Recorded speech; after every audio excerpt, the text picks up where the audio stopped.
जय श्री राम। प्रिय भक्तों, 84 लाख योनियों से छुटकारा पाने का एकमात्र मंत्र। अनेक प्रकार के मंत्र हैं इस दुनिया में, क्योंकि संतों ने ये कहा कि कोटि नाम संसार में ताते मुक्ति न होए, और आदि नाम जो गुप्त जप बूझे बिरला कोई।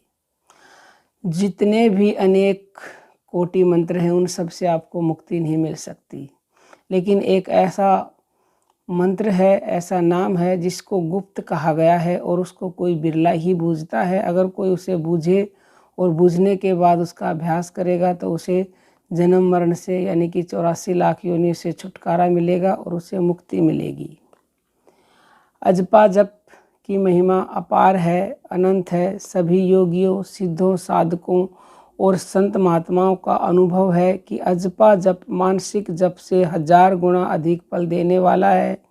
यहाँ तक कि नानक जी ने तो ये कहा कि गिनती 7 करोड़ होंदी, सांस जो एक बार आए जाए, और तत्काल मन को शांति देने वाला और मन को नियंत्रित करने वाला है। इसलिए स्वयं भगवान शंकर भी उसी अजपा जप में लवलीन रहते हैं, निरंतर उसी का जप करते हैं, और उसी को उन्होंने राम नाम कहा है, क्योंकि अजपा जप सांसों में निरंतर होता रहता है। यह सबके सांसों में रमने वाला, सबको सुख देने वाला तथा आनंद देने वाला है, इसीलिए इसे राम नाम भी कहा गया है। एक बार माता पार्वती ने भगवान शिव से पूछा कि महाराज, आप गले में यह मुंडों की माला धारण क्यों करते हैं, और इन मुंडों में भी सभी स्त्रियों के मुंड हैं, ऐसा क्यों? तो भगवान शिव ने कहा कि पार्वती, यह मुंडों की माला मैं इसलिए धारण करता हूँ कि मेरा तुमसे बहुत प्रेम है। ये सभी मुंड तुम्हारे ही हैं। जब जब तुमने शरीर का त्याग किया तो तुम्हारी याद बनाए रखने के लिए मैंने तुम्हारे मुंडों की माला बनाकर अपने हृदय पर धारण कर ली। तो पार्वती ने पूछा, भगवान, इसका तात्पर्य यह हुआ कि जितने मुंड आपकी माला में हैं उतनी ही बार मेरा जन्म मरण हो चुका है, परंतु मैं जानना चाहती हूँ कि आपके कितने जन्म मरण हुए हैं। तो शिवजी भगवान ने पार्वती से कहा कि मैं तो अजन्मा हूँ, मैं जन्म मरण से रहित हूँ, यानी कि 84 लाख योनियों से मुझे छुटकारा मिल चुका है, मेरा जन्म मरण नहीं होता। तो पार्वती जी ने कहा कि महाराज, आपके पास क्या कोई विशिष्ट औषधि है, कोई विशिष्ट विद्या है, कोई विशिष्ट मंत्र है, तंत्र है, या कोई साधना है जिससे आपने मृत्यु पर विजय प्राप्त कर ली है, 84 लाख योनियों से छुटकारा पा लिया है? यदि आप मुझे अधिकारी समझें तो बताकर अनुग्रहित करें। मैं दंडवत प्रणाम कर उस विशिष्ट साधना को जानना चाहती हूँ जो जन्म मरण से मुक्त करा अमृत प्रदान करने वाली है। तो भगवान शंकर ने कहा कि पार्वती, यह विद्या अत्यंत गूढ़ है, गहन है और गोपनीय है। तुम्हारे प्रेम के वशीभूत होकर मैं तुम्हें इस विद्या का उपदेश कर रहा हूँ।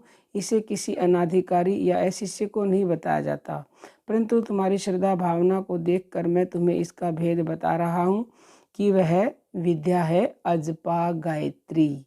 अजपा जिसको मंत्र कहा जाता है, अजपा गायत्री भी कहा जाता है, जिसको सोहंग मंत्र भी कहा जाता है, जिसको प्राण जप भी कहा जाता है। इसी को अलग अलग नामों से पुकारा जाता है। यह वाणी का विषय नहीं है, इसकी महिमा एकत है और अपार है। यह योगियों को मोक्ष देने वाली है। शिव महापुराण में इसका वर्णन है। ये शिव महापुराण में शिव जी भगवान ने स्वयं पार्वती को बताया है। और सोहंग मंत्र एकमात्र मंत्र ऐसा है जिसके बारे में कहा गया है कि सहज ही श्वासा तीर्थ जो कोई जाने नहाए, पाप पुण्य दोनों छुटे हरि पद पहुँच जाए। यानी पाप पुण्य जब दोनों से छुटकारा मिलेगा तो ही 84 लाख योनियों से आपको छुटकारा मिलेगा, अन्यथा आपको जन्म फिर से लेना पड़ेगा, क्योंकि पुण्य रह गए, पाप खत्म हो जाएंगे तो पुण्य का फल तो फिर आपको जन्म मिलेगा निश्चित ही, चाहे आपको देवता का मिले या किसी भी और अच्छी योनि में मिले, तो आपको जन्म तो दोबारा मिलेगा ही। लेकिन अगर आप सोहंग मंत्र का जप करते हो, यानी कि अजपा अपने प्राणों का जप करते हो, श्वासों का ध्यान करते हो, तो आपको पाप पुण्य दोनों से छुटकारा मिलेगा, जन्म मरण से छुटकारा मिलेगा, 84 लाख योनियों से छुटकारा मिलेगा अगर आप निरंतर इस मंत्र का जप करोगे तो। और इसीलिए ये गुप्त है, ये अपनी आपकी सांसों में इसको गुप्त कहा गया है। आप सांसों का ध्यान करना शुरू करिए, ध्यान करते करते उस सार नाम को जान जाएंगे, जिस सार नाम के जानने के बाद आपको जन्म मरण से हमेशा हमेशा के लिए छुटकारा मिल जाएगा, यानी कि 84 लाख योनियों से आपको छुटकारा मिल जाएगा। जय श्री राम प्रिय भक्तों।